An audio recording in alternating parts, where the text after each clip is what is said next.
नमः सिद्धिभ्यः। सर्वं निराकृत्य विकल्पजालं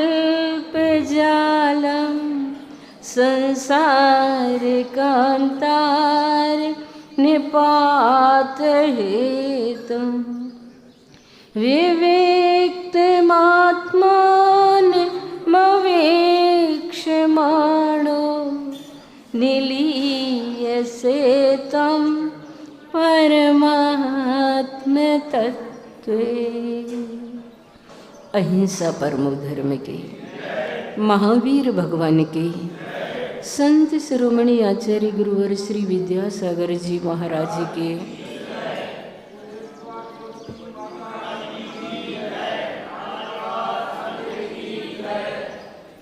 यहाँ पर हम सभी आज दुख से बचने के उपाय जो इस काव्य में कहे जा रहे हैं, इस बात को जानेंगे कि संसार कांतार निपात, संसार रूपी भयंकर अटवी। कांतार का मतलब होता है जंगल, घोर भयानक जंगल। ये संसार एक जंगल स्वरूप है और जिसमें निपात यानी पतन होने के कारण हेतुम यानी कारण। क्या कारण है कि हम इस संसार रूपी भयंकर अटवी में गिरते चले जा रहे हैं? उस कारण भूत विकल्प जालम, समस्त प्रकार के जो हमारे विकल्प हैं उनको निराकृत, उनको अगर हम दूर कर देते हैं, हटा देते हैं, तो विविक्त एकमात्र आत्मानम, आत्मा को अवलोक्यमाणः देखते हुए त्वम आप परमात्म तत्वे, परमात्म तत्व में लीयसे, निलीयसे यानी कि लीन हो जाओ, तल्लीन हो जाओ। जो विकल्प जाल हैं संसार के, उन सब से हट करके जब साधक अपनी आत्मा में लीन और तल्लीन हो जाता है तो उसका संसार कम होने लगता है, उसका संसार समाप्त होने लगता है, उसका संसार उससे दूर होने लगता है। उसकी जो भटकन है वह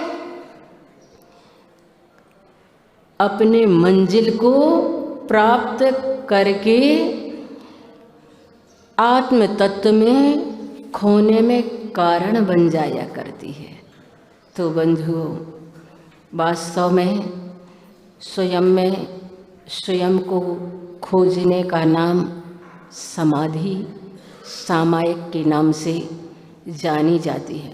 समाधि का मतलब आज तक हम सिर्फ इतना ही समझते आए हैं कि अंतिम समय अपने प्राणों का विसर्जन कर देना समाधि कहलाती है, जबकि समाधि का मतलब ध्यान भी होता है। अपने आप में लीन और तल्लीन होने का नाम भी समाधि कहलाती है। तो समाधि के अर्थ इस प्रकार से भी हुआ करते हैं। और जो ऐसे धर्म को अपने जीवन में स्वीकार कर लेता है वह समाधि कहलाती है। अपने पास सिर्फ 5 मिनट का समय है, उस 5 मिनट के समय में हम ये समझेंगे कि कल परसों जिस आत्मा ने अपने जीवन को समाधि से जोड़ा, भले ही स्थान कुछ हो, द्रव्य क्षेत्र काल भाव कुछ भी हो, लेकिन वह आत्मा अपने आप में लीन और तल्लीन हो करके अपने कल्याण को कर गई। और दुनिया के बहुत सारे लोगों को भी जिन्होंने मार्गदर्शन दिया ज्ञान के माध्यम से। कल थोड़ा सा किसी ने वीडियो दिखाया उनका, और उनका शिविर चल रहा था वहाँ पर, तो वो बता रहे थे यहाँ पर एक बेनाडा जी कि यहाँ पर एक छोटी सी बालिका है। मैंने उससे पूछा तुम पढ़ लिख करके क्या करोगी? तो वो बालिका कहती है कि मैं माता जी बनूंगी। और उसका भाई भी उस शिविर में था। मैंने उससे पूछा कि तुम क्या करोगे पढ़ लिख करके? तो उसका भाई कहता है कि मैं मुनि बनूंगा। मैंने उन दोनों बालकों और बालक और बालिकाओं से पूछा, बालिका से पूछा तुम्हारा नाम क्या है? तो कहने लगी मेरा नाम दृष्टि है। और मैंने बालक से पूछा तुम्हारा नाम क्या है? तो वो बोला मेरा नाम सम्यक है। मुझे लगा इतने अच्छे बालक और बालिका जो अपने पढ़ने का उद्देश्य मुनि और आरिका बनाने का बना रहे हैं। तो मैं उनकी माँ से मिला और माँ ने कहा मेरे 2 बच्चे हैं, सिर्फ 2 बच्चे हैं, उनका नाम क्या है? तो उन्होंने कहा सम्यक दृष्टि। तो मैंने कहा अच्छा, तुम्हारे बच्चों का नाम एक का सम्यक, एक का दृष्टि, और तुम सम्यक दृष्टि की माँ हो। ऐसा उन्होंने कल संस्मरण सुनाया, मुझे बहुत अच्छा लगा। और कहने लगे कि उनके माता पिता कहते हैं कि मैं आप जैसे विद्वानों से अपने बच्चों को पढ़वाना चाहता हूँ ताकि हमारे बच्चों में ऐसे संस्कार आएं। और वास्तव में मैंने देखा कि बेनाडा जी ने जो सहारनपुर से सिद्धवरकूट तक की 1000 किलोमीटर की यात्रा दृढ़मती माता जी की कराई थी, उसमें ऐसे 9 युवक जुड़ते थे उनसे कि जो बिल्कुल नास्तिक से नास्तिक रहते थे, पर वो माता जी के प्रवचन होने से पहले खड़े होकर के 5 मिनट की भूमिका बनाते थे। उस भूमिका में वो ऐसा विषय दे देते थे कि अच्छे अच्छे पढ़े लिखे लोग उनके पीछे पीछे चलते थे। जब बिहार होता था और उनके पीछे 9 युवक चलते थे तो मुझे लगता था कि वास्तव में इनकी बात में इतनी ताकत होती है कि 9 युवक उनकी भाषा में उन्हें समझा देते थे। उनके प्रश्नों को वो बहुत अच्छे से ऐसा उत्तर देते थे कि 9 युवकों को बहुत अच्छे से वह बात समझ में आती थी। हर जगह जहाँ भी उनका वक्तव्य होता था, इस बात को तो वो कहा ही करते थे कि कभी जैन हो तो तुम्हें रात्रि में नहीं खाना चाहिए। और वो अपना उदाहरण देते थे, हमारे घर में कभी किसी को रात में खाने नहीं मिलता, कभी भी कोई रिश्तेदार हमारे घर में आते तो उन्हें रात में भोजन नहीं दिया जाता। इसलिए वो जब भी आते तो अगर शाम को भोजन करना होता तो शाम तक आ जाते, और नहीं तो वे कहीं बाहर ही अपना भोजन करके आ जाते। हमारे घर में उन्हें रात में खाने को नहीं मिलता था। और फिर उन्होंने उदाहरण सुनाया कि हमारे घर में जब शादी हुई बेटी की तो उस समय बारात आई, उस समय बारात आती थी और लड़के वाले होते हैं, उनका अपने हिसाब से ठाट बाट होता है। हम लोगों ने अच्छी तैयारियां कर रखी थी कि सभी लोग भोजन को चलो, शाम का टाइम हो गया है, जल्दी से भोजन को चलो। अब सबको, बड़े आदमियों की तो बारात है, सस्ते समर्थे उन लोगों को रात हो गई। तो बोले हमने पूरी इतनी बारात की जो तैयारी थी, पूरी भोजन सामग्री अलग करके सिर्फ शाम के समय जो ड्राई फ्रूट्स आदि फलाहार दिया जाता है वो लगा दिया थालियों में। और जैसे ही वो लोग भोजन करने के लिए आए तो बड़े गुस्सा होने लगे, ये क्या है, क्या ये भोजन होता है? इस प्रकार से तुम लोगों ने अपमान किया है हमारा, हम तो बारात अपनी ले करके चले जाएंगे, यहाँ भोजन नहीं करेंगे और शादी भी नहीं करेंगे। तो उन्होंने कहा बहुत अच्छा है, अगर आप इस बात को लेकर के अपनी बारात लेकर के वापस जा रहे हैं कि हमारे लिए यहाँ रात्रि में भोजन नहीं मिला, तो मुझे कोई दुख नहीं है इस बात का, आप बहुत अच्छे से ले जा सकते हैं। और मुझे एक मैटर मिलेगा इस बात का कि एक जैनी अपनी बारात को इसलिए लौटा करके वापस ले गया कि उसे रात में खाने को नहीं मिला। तो बंधु, ऐसे व्यक्तित्व वाले जिनके पास सिर्फ ज्ञान ही नहीं था, आचरण था, और घर के छोटे छोटे बच्चों को संस्कार देते हैं कि रात में नहीं खाना और बिना देव दर्शन के भोजन नहीं करना। ये मैंने सिर्फ उनके मुख से ही नहीं सुना, मैंने स्वयं देखा। जब मैंने कल आपका फैक्ट्री का उदाहरण दिया था तो घर के सारे लोग वहाँ पर आए मिलने के लिए, क्योंकि फैक्ट्री दूर थी। तो बहुत सारे लोग भी गांव के आए कि माता जी का संग बेनाडा जी की फैक्ट्री में रुका हुआ है। सांझ का समय था, आते आते लोगों को तो अंधेरा सा भी हो गया था, और उनके परिवार के लोग भी आए कि माता जी अपनी फैक्ट्री में रुकी हुई हैं। सारे लोग आए।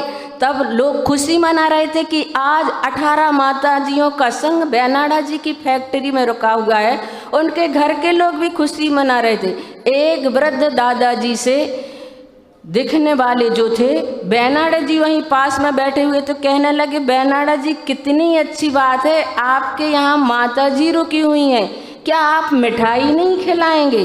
बेनाड़ा जी कुछ बोले उससे पहले उनकी 2-3 वर्ष की पोती देशना नाम की थी, वह तुरंत बोली, दादाजी क्या आप रात में मिठाई खाएंगे? मुझे उस बालिका का उत्तर सुनकर इतना अच्छा लगा कि वास्तव में ये कहलाते हैं संस्कारित व्यक्ति के घर के बच्चों के संस्कार, जिन्होंने अपने बच्चों में भी ऐसे संस्कार दिए कि 80 वर्ष के दादाजी को भी चुप कर दिया।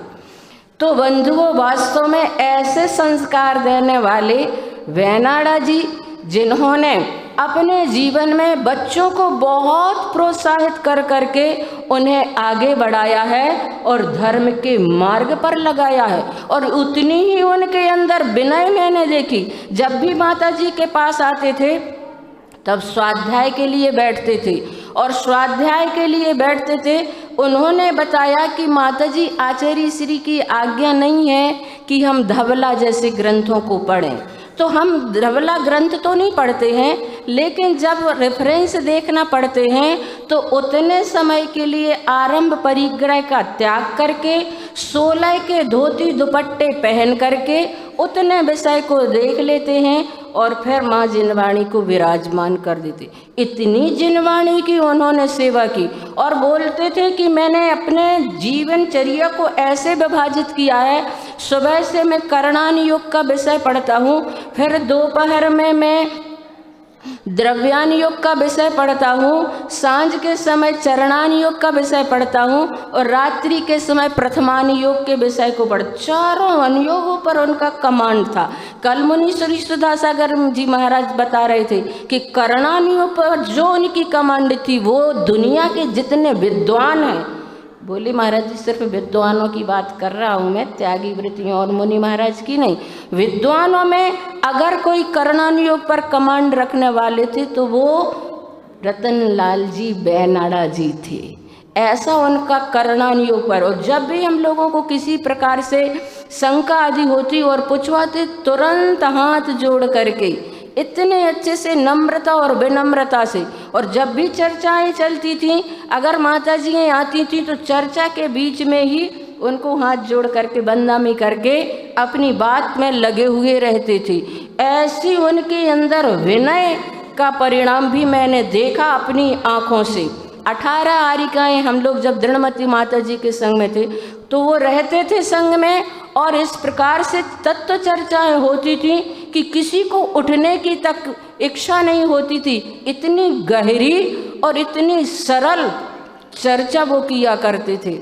तो बंधु, वास्तव में ऐसा व्यक्तित्व आज सिर्फ चर्चा के रूप में ही हमारे सामने रह गया है और समाज ने उन्हें बहुत सम्मान दिया है।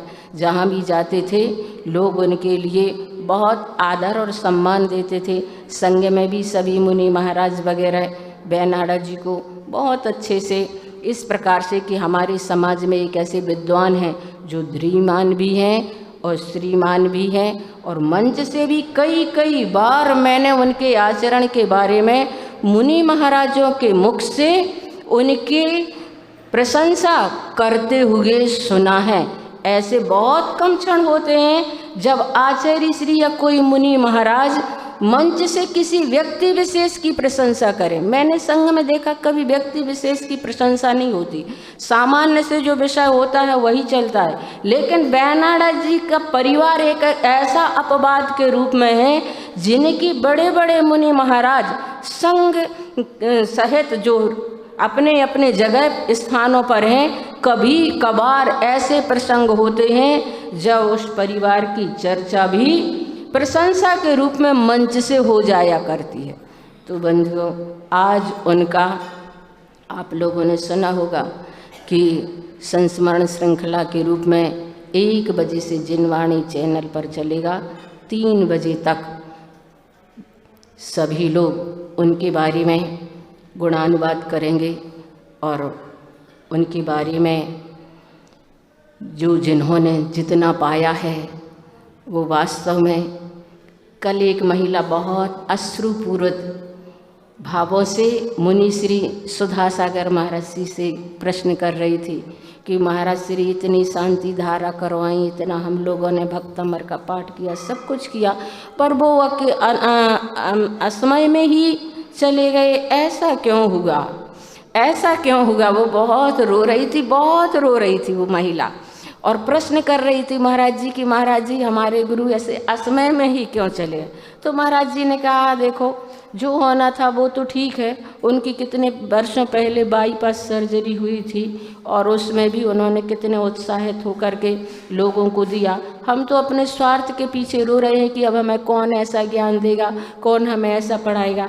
हम सभी उनकी सद्भावना के लिए विचार करें कि वो वास्तव में, महाराज जी तो कह रहे थे कि वास्तव में वो उनकी देव गति ही हुई है, सदगति हुई है, क्योंकि जिनके परिणाम सल्लेखना के बन रहे हैं, नहीं ले पा रहे हैं, ये हमारे कारण नहीं ले पाए, क्योंकि हमने मना किया है, सरकार ने मना किया है, प्रशासन ने मना किया है, वो बंधन में है क्योंकि उनकी ऐसी बीमारी है कि वो वहाँ से निकल नहीं पा रहे। पर उन्होंने अगर 7 तारीख को सल्लेखना ले ली तो वो उनकी सल्लेखना ही है। वो तो अपनी तरफ से पूरी उन्होंने कोशिश की और इस प्रकार से उन्होंने अपना कल्याण किया। और वास्तव में सिद्धांत कहता है कि अंतिम समय जिसके त्याग के परिणाम होते हैं, नियम से उनके देवगति ही होती है, क्योंकि जिसके मनुष्य आयु का बंध हो गया है, त्रियंच आयु का बंध हो गया है या नरक आयु का बंध हो गया है, किसी भी हालत में उसके त्याग के परिणाम हो ही नहीं सकते। मैं ही कह रही हूँ, भी नहीं कह रही हूँ, ये सिद्धांत है। और जब उनके परिणाम त्याग के हुए हैं कि मुझे अब सल्लेखना व्रत लेना है, अब मुझे समाधि करना है, मुझे गुरुओं के शब्द सुना दो, ऐसे जिनके परिणाम हैं तो नियम से उनकी सद्गति ही हुई है। उनको हम सभी यहाँ से ऐसी भावना करते हैं कि हमारे जीवन में भी ऐसा दिन आए कि हम भी ऐसे ही जागरूक रहें। अपनी ज़िंदगी के अंतिम समय तक हम भी अपनी ज़िंदगी के अंतिम समय में ऐसा ही पुरुषार्थ करें। वो भी आप जैसे ही गृहस्थ थे, वो कोई मुनि महाराज या कोई बड़े साधक नहीं थे, आप जैसे ही गृहस्थ थे। लेकिन वास्तव में ऐसे बहुत कम लोगों में देखने को मिलता है कि जिनको आचरण के प्रति भी उतनी श्रद्धा हो और ज्ञान भी इतना ऊंचाई पर जिनका हो। बहुत कम ऐसे लोग होते हैं जिनका ज्ञान होता है तो आचरण पर श्रद्धा नहीं हो पाती है, और जिनके पास आचरण होता है तो ज्ञान उतना नहीं मिल पाता है। लेकिन उनमें दोनों चीज़ें ऐसी थी कि जिन्होंने अपनी ज़िंदगी में अपना तो सुधार किया सो किया ही, साथ में इतने सारे लोगों को उन्होंने ज्ञान दान देकर बड़े उत्साह, बड़े लगन के साथ। मुनि श्री सुधा सागर जी महाराज कह रहे थे कि मैंने तो उनको कई बार मना किया कि बेनाड़ा जी अब आप थोड़ा सा विराम लो, आपकी बाईपास सर्जरी हुई है और आप इतनी भीड़ लगाते हैं और इतनी भीड़ में मतलब रहते हैं तो आपको परेशानी हो सकती है। लेकिन ज्ञान दान के प्रति उनको इतनी ललक रहती थी कि वो अपना सब कुछ भूल जाते और आचार्य श्री के पास जा करके महीनों महीनों आहार दान आदि दे करके वो अपना सौभाग्य अर्जित करते थे। बहुत कम ऐसे लोग हैं। आप लोग कितनी बार जा पाते हैं आचार्य श्री के पास, कितनी बार चौका लगाते हैं, कितने दिन रहते हैं। लेकिन इतने बड़े धीमान, मैंने सुना यहाँ भी बेनाड़ा जी आए थे और 10 दिन रुके थे मुनि श्री क्षमा सागर जी महाराज जब थे, ऐसे जाते थे, वो बहुत समय देते थे। उन्होंने बिजनेस का त्याग करना उनका सबसे बड़ा त्याग था। जब हम लोग हस्तिनापुर में थे, बड़ी माता जी थी, 18 का संघ था बड़ी माता जी का, तो उस समय बेनाड़ा जी भी थे और लोहाड़िया जी, मूलचंद जी लोहाड़िया जी किशनगंज के थे। वो कहने लगे माता जी से कि माता जी बेनाड़ा जी ने जो बिजनेस का त्याग किया है, ये हम सब विद्वानों के लिए बहुत बड़ी गर्व और गौरव की बात है कि हम नहीं कर पा रहे हैं जो त्याग, जो बेनाड़ा जी ने बिजनेस का त्याग कर दिया। आप स्वयं अपने हृदय पर हाथ रख करके देखें कि इतनी बीमारी में भी दुकान नहीं छूटती है। मंदिर भले ही छूट जाए, खाना भी छूट जाए, लेकिन दुकान नहीं छोड़ पाते। और वैनाडा जी ने अपनी उस उम्र में 25 वर्ष पहले, 30 वर्ष पहले बिजनेस का पूर्ण रूप से त्याग करके सिर्फ माँ जिनवाणी की सेवा में और गुरुओं के चरण सानिध्य में जा जा करके अपने समय को पूर्ण किया है। कितना महान व्यक्तित्व उनका था, कितना धन से उनका अलहदा का भाव था, विरक्ति का परिणाम था। और उन्होंने आजीवन उसी समय ब्रह्मचर्य व्रत भी ले लिया था और व्यापार का भी त्याग कर दिया था। तो बंधुओं, वो सिर्फ उनके पास ज्ञान ही नहीं था, उन्होंने अपने जीवन में आचरण भी अपनाया था। और प्रतिमा के लिए 2 प्रतिमाएं उन्होंने ली थी और कह रहे थे कि माता जी, हमारे आगरे में ऐसी व्यवस्था नहीं है कि हम प्रतिष्ठापन शपींती को बहुत अच्छे से पालन कर सकें। कुएं के पानी की भी परेशानी हो जाया करती, उनकी बहुत बहुत आगे बढ़ने की इच्छा रहती थी। लेकिन विद्वान थे और विद्वान होने के नाते ये जानते थे कि व्रतों का निरतिचार पालन कैसे किया जाता है। सिर्फ अकेली गिनती कर लेना कि हमारी इतनी प्रतिमा है, वो प्रतिमा थोड़ी कहलाती है। इसीलिए वो विद्वान थे, तो वो जानते थे कि हम अपनी प्रतिमाओं का निरतिचार पालन कैसे करें। इसके लिए वो खोजते रहते थे स्थान, और सांगानेर आदि में बहुत अच्छे से अपने व्रतों का पालन करते थे। महाराज श्री कल बता रहे थे कि वो हॉस्पिटल में भी रहे तो उन्होंने हॉस्पिटल के भोजन को स्वीकार नहीं किया, और वहाँ से व्यवस्था की जाती थी, 16 का भोजन जाता था, 16 का पानी जाता था, और वो 16 के वस्त्र वहाँ पर पहन करके फिर 2 टाइम नियम से भोजन, दवाई आदि जो दी जाती थी, वो हॉस्पिटल में ऐसी कोरोना जैसी महाबीमारी में भी उन्होंने अपनी प्रतिमा का ध्यान रखा। और न बॉटल वगैरह का वहाँ कोई प्रयोग भी नहीं किया गया। तो बंधुओं, ऐसे परिणाम एक गृहस्थ अपने स्वयं को इतना अपने आप को संभाल ले, कितनी बड़ी बात है। और वास्तव में हम सभी भी अपने जीवन में ऐसा ही भाव बनाए कि हे परमात्मा, हमारा भी आचरण के प्रति ऐसा ही श्रद्धान जागृत होता चला जाए। और 20 तारीख को मुनि श्री क्षमा सागर महाराज जी का दीक्षा दिवस है। हम सभी यहाँ पर उनके दीक्षा दिवस में उनकी पूजन करेंगे। और यहाँ पर महाराज श्री बहुत रहे हैं, इसलिए सबके पास उनके संस्मरण भी होंगे। तो आप सभी उनकी संस्मरण, उनके गुणानुवाद के रूप में करके उस दिन 20 तारीख को उनका बहुत अच्छे से दीक्षा दिवस मनाएंगे। समय हो गया है 9 बार बड़े बाबा का जाप।